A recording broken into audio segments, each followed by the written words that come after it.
নমো নমঃ সুপ্ৰভাতম শ্ৰীমৎ ভগবত গীতামৃত আজি শ্ৰীমৎ ভগবত গীতাৰ ভক্তিযোগ নামৰ দ্বাদশ অধ্যায়ৰ পঞ্চম সংখ্যক শ্লোক এই বিশিষ্ট শ্লোকভাগী হৈছে এনেধৰণৰ ক্লেশোধিকাতৰস্তেষাম অব্যক্তাসক্তচেতসাম অব্যক্তা হি গতিৰ্দুঃখং দেহবদ্ধিৰবাপ্যতে।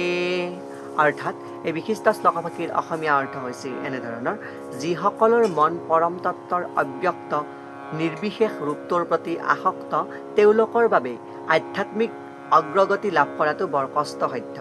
দেহধাৰীসকলৰ বাবে এই পদ্ধতিৰে আগবাঢ়ি যোৱাটো সদায়ে দুষ্কৰ বুলি কোৱা প্ৰসংগত ভগৱান শ্ৰীকৃষ্ণই সখা অৰ্জুনৰ তেওঁৰ কৰা প্ৰশ্নৰ উত্তৰ স্বৰূপে বিশিষ্ট শ্লোকভাগীৰ অৱতাৰণা কৰিছে।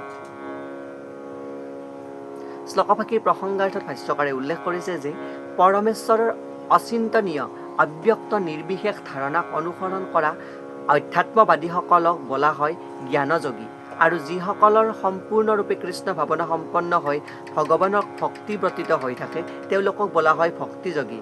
এতিয়া ইয়াত জ্ঞানযোগ আৰু ভক্তিযোগৰ পাৰ্থক্যটো স্পষ্টভাৱে কোৱা হৈছে।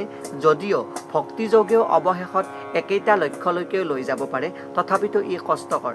অৰ্থাৎ যি জ্ঞানযোগ, ভক্তিযোগ আৰু কৰ্মযোগ এই তিনি মূৰ্ধ বা ত্ৰিৰত্নৰ দ্বাৰাইও ভগৱান কৃষ্ণৰ উপলব্ধি কৰিব পাৰি বা শেষত এটা মাৰ্গতে উপনীত হয়। কিন্তু কোনটো মাৰ্গ আটাইতকৈ শ্ৰেষ্ঠ ইয়াতে অৱতাৰণা কৰিছে, অৰ্থাৎ ভক্তি মাৰ্গৰ দ্বাৰাই সেই কাৰ্য সুচাৰুৰূপে পালন হয় বুলি ইয়াতে উল্লেখ কৰিছে।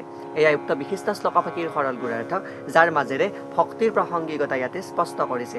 য'ত ভগৱান কৃষ্ণৰ যি সগুণ উপাসনা বা নিৰ্গুণ উপাসনাৰ যি বিগ্ৰহ, সেই বিগ্ৰহৰ গুণসম্বলিত পাৰ্থিৱ দ্ৰব্যৰ দ্বাৰা উপস্থাপিত সেই মূৰ্তিৰ স্বৰূপকো ইয়াতে উপস্থাপন কৰিছে।